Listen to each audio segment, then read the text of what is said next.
E nós podemos começar dizendo que o primeiro dever de um profissional de atendimento é conhecer muito bem o produto e o serviço que ele oferece e também a empresa onde ele trabalha.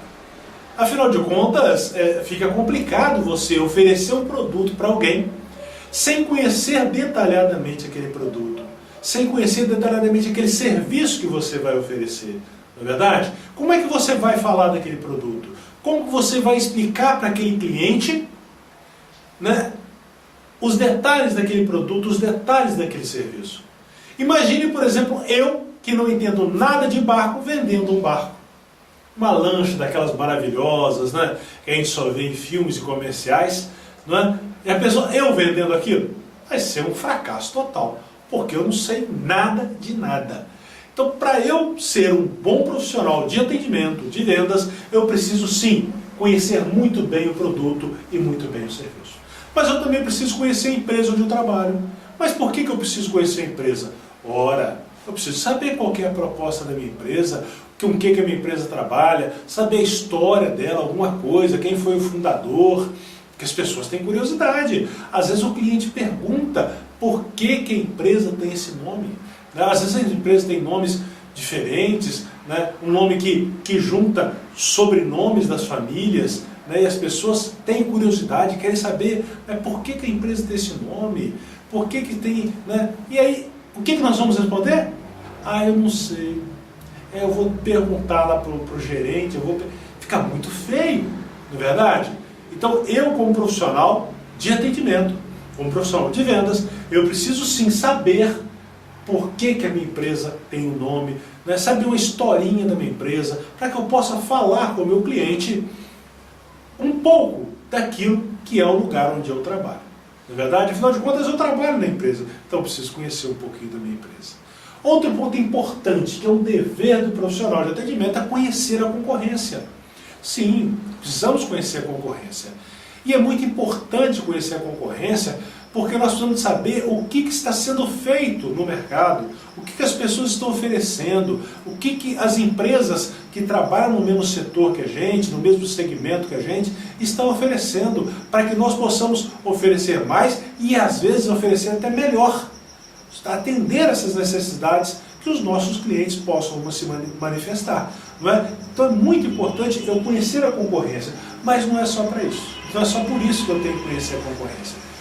Eu preciso conhecer a concorrência porque de vez em quando aparece um cliente esperto. Eu não esqueço um colega. Cheguei numa loja de material de construção e o dono da empresa estava muito nervoso, um amigo meu. E ele estava nervoso porque um dos vendedores dele havia cedido a uma proposta de um cliente. O cliente chegou lá e falou com ele que a outra empresa, que era concorrente direta ali no bairro daquela empresa, estava vendendo cimento 10% mais barato. E o vendedor acreditou. Não era verdade. O vendedor acreditou, ele não conhecia a concorrência, né, tão profundamente assim, achou que era verdade e acabou cedendo o desconto para o cliente. E o dono da empresa ficou muito bravo, porque não tinha nada daquilo. Né? Então conhecer o concorrente é importante até mesmo, porque de vez em quando chega um cliente esperto dentro da empresa. E nós temos que estar atentos a isso. Atender com presteza. Presteza vem de presto, né? Lá do italiano, rápido.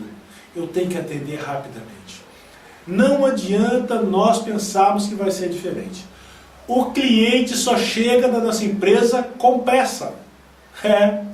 Ele sempre quer as coisas para ontem, nunca para amanhã. E nós precisamos estar atentos a isso, né? Principalmente na hora de fechar a venda. Cuidado.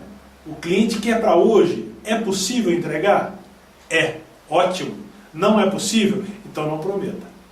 Porque ele está com pressa. Agora, se você já sabe que as pessoas têm pressa, o que é o ideal fazer? Ter sempre um plano B, ter sempre um colega do mesmo setor, por exemplo, uma farmácia. Sempre tem, né, um amigo também que é do mesmo segmento que pode te socorrer, e você também pode socorrer o seu amigo. Na hora que chegar alguém comprar, por exemplo, um produto, né, de giro mais lento, um produto que não vende tanto, que às vezes você pode estar desfalcado. Né? Existem farmácias que têm produtos que elas têm 1, 2 exemplares apenas no estoque, não tem muita coisa. As farmácias pequenas são assim. E às vezes vende justamente naquele dia os dois e chega um terceiro querendo, você não tem. Aí você liga para o seu amigo lá, né? Esse plano B, ele é muito legal, para você poder atender essa necessidade. Alguns ramos é possível fazer isso, outros infelizmente não é possível. Outros ramos você consegue produto para 24 horas. Né? Autopeças é assim, a pessoa quer uma peça, é difícil de achar, não tem na cidade, mas com 24 horas, no máximo você consegue aquela peça. Alguns lugares você pede de manhã, chega de tarde. Né? De maneira que o cliente tem pressa, mas as empresas também estão se adequando para atender essa presteza dos nossos clientes. Tá? Praticar o princípio da eficiência. Gente, esse princípio é fundamental para nós estabelecermos uma relação de confiança. Eficiência parte do princípio que eu estou preocupado com o custo-benefício do negócio que o meu cliente está praticando. Se ele está comprando alguma coisa comigo e eu sei que não vai ser um bom negócio, eu preciso alertar ele. Por exemplo, às vezes o cliente está comprando uma máquina comigo. Às vezes ele está comprando uma picadeira, uma ensiladeira, uma roçadeira. Às vezes ele está comprando um ar-condicionado comigo. E eu sei que o ar-condicionado que ele quer comprar não vai atender a expectativa dele. O como não é muito grande. E embora eu não tenha o ar-condicionado que ele precise, eu devo ser sincero com ele. Eu posso até perder a venda naquele momento, mas eu vou ganhar um cliente. Eu vou ganhar uma pessoa que vai me respeitar porque eu fui sincero com ele, eu fui honesto com ele, eu pensei nele. Não é simplesmente falar, não tem o produto que você quer. Olha, eu poderia te vender esse produto, mas se eu vender esse produto para você, você não vai ficar satisfeito, porque ele não vai conseguir atender a demanda que você tem. Não é no caso do ar-condicionado? O seu quarto é grande, a sua sala é grande, esse ar-condicionado não vai te atender. Se você quiser, semana que vem chega o produto para mim. Não é simplesmente dispensar o cliente, mas é mostrar para ele que você está preocupado com ele. Esse princípio da eficiência, ele é extraordinário para estabelecer um relacionamento de confiança com o cliente. Aconteceu isso comigo. Eu fui comprar um colchão e o vendedor falou comigo, olha, esse colchão não é o ideal para você. Porque as molas dele vão fazer com que o seu lado fique muito mais baixo que a sua esposa e ela não vai ficar confortável. O que eu fiz? Não comprei o colchão e esse vendedor cresceu no meu conceito como pessoa, como profissional. Isso vale muito mais do que uma venda, convenhamos.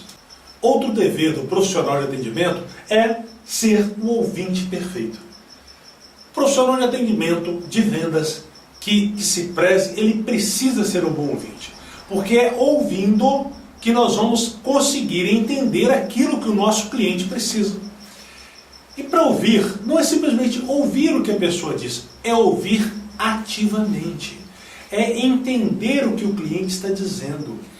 É pegar aquilo que ele está falando, aquela historinha que ele está contando, e utilizar aquilo para facilitar o processo de vendas. Não é? É deixar o cliente falar, por exemplo, para que ele quer comprar aquela camisa, para que ele quer comprar aquele tênis, para que ele quer comprar aquele barco ou aquele carro, qual é o objetivo dele com aquela compra. Para que ele quer aquele financiamento, qual é o objetivo. Nós podemos contribuir de alguma forma para que esse objetivo seja atingido de uma maneira mais eficaz. Por exemplo, para que o cliente quer comprar um tênis? Às vezes ele está lá na vitrine, nas prateleiras, lá pegando os tênis, manuseando os tênis, e a gente chega e ele fala, quero ver esse tênis aqui. Tudo bem, você vai lá e pega o tênis para ele ver, mas não custa perguntar para que você quer esse tênis, qual é a finalidade. É para corrida esse tênis, você quer um tênis para corrida? Não, eu quero para lazer mesmo. Mas esse tênis é muito bom para corrida. E às vezes ele está achando que o tênis está caro, mas o tênis está caro porque é um tênis de quê? De performance. É um tênis para atleta. E às vezes o tênis que vai atender a necessidade que esse cliente possui é um tênis que pode ser um tênis até de um valor mais baixo. Não precisa ter aquele tênis. Não, mas eu quero um tênis bonito. Ótimo, fico com isso, não tem problema nenhum. Não é verdade? Mas entender o que o cliente quer é fundamental. Para que o cliente quer comprar camisa? Ele quer comprar uma camisa para ir numa festa. Que festa? Ah, é uma festa jovem, é uma festa de casamento, é uma festa numa igreja. Que tipo de festa? Né? E a gente pode, né, até mesmo ter a ousadia de sugerir para o cliente alguma coisa. Por que não? Principalmente se nós tivermos alguma intimidade com ele. Né? No caso das pequenas empresas, cidades pequenas, isso flui de uma maneira maravilhosa. Não é? A gente tem toda a liberdade para conversar, para sugerir. Né? Os clientes chegam a nos perguntar, ficou bonito? Não é? Que vendedor não passou por isso? Principalmente em cidades pequenas, cidades médias e pequenas. Estamos cansados de viver essa realidade. As pessoas perguntam para a gente se ficou bem a roupa, se ficou bem o tênis, se ficou bem a sandália, né, o vestido. As pessoas levam em consideração isso.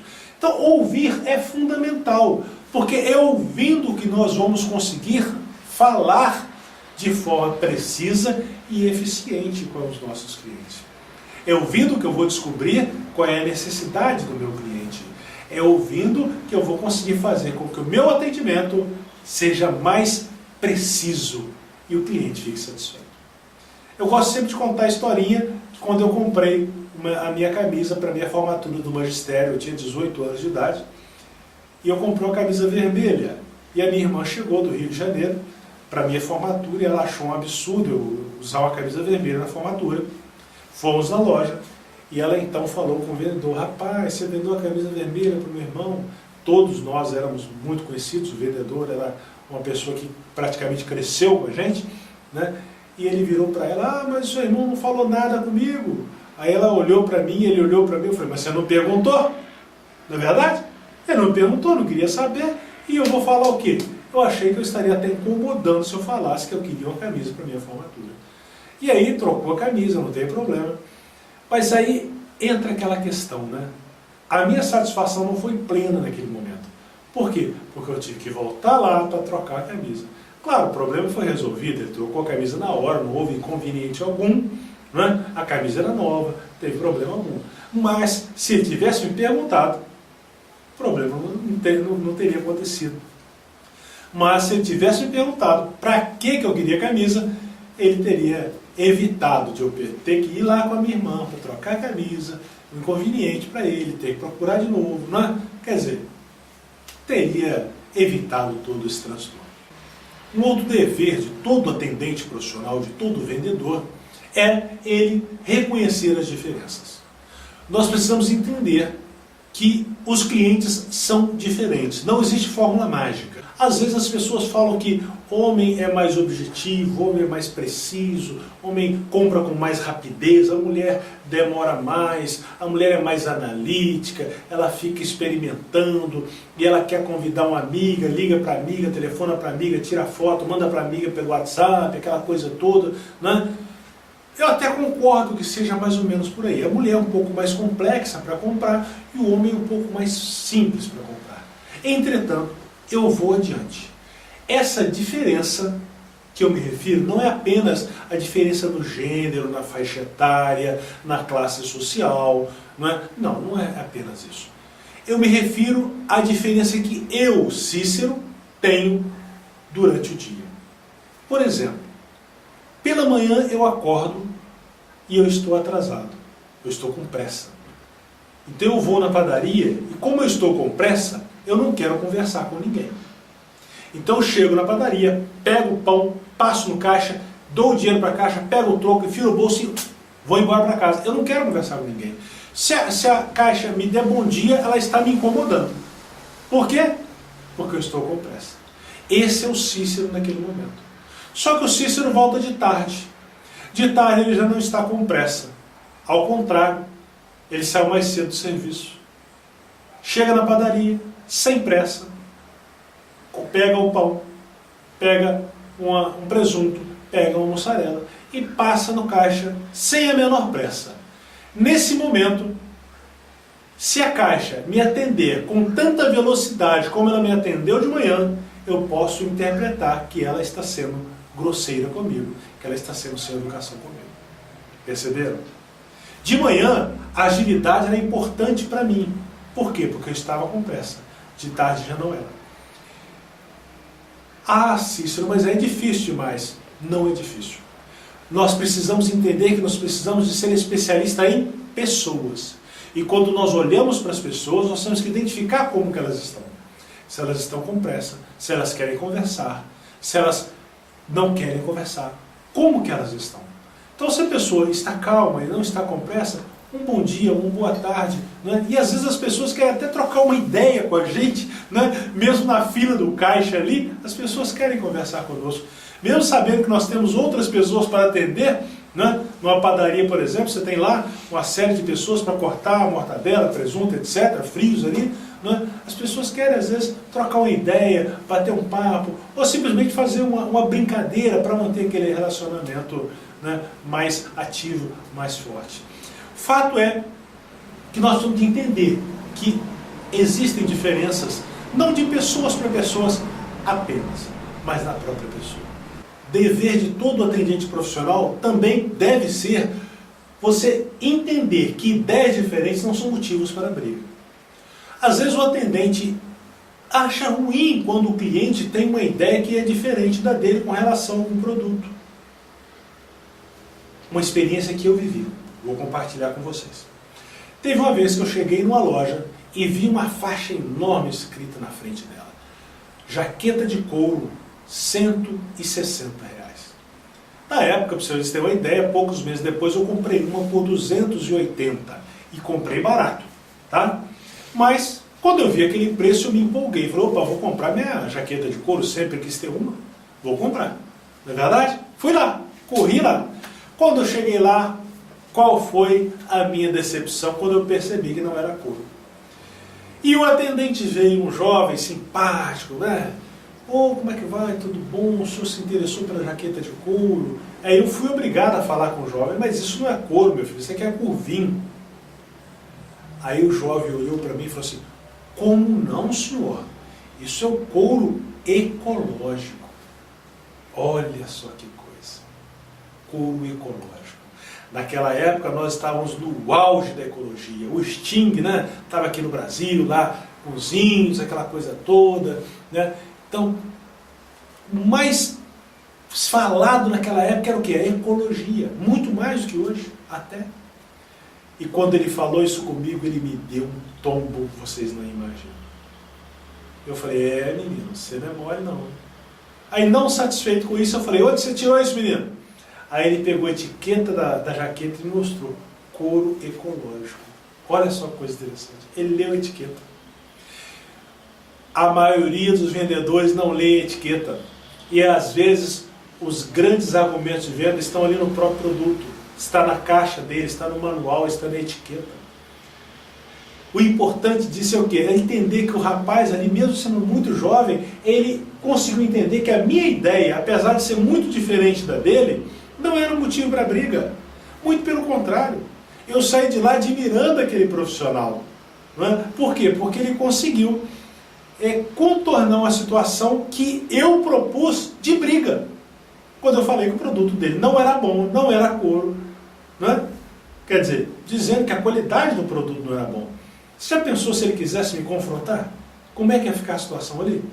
Ia ficar difícil. Mas não, ele não me confrontou. Ele simplesmente mostrou para mim que a proposta do produto era uma proposta muito mais nobre que a do couro tradicional. Era a proposta do couro ecológico. Né? Muito boa a mensagem que ele passou para mim. Né? E eu uso isso diversas vezes nas minhas palestras, eu falo sempre, porque foi realmente algo muito interessante.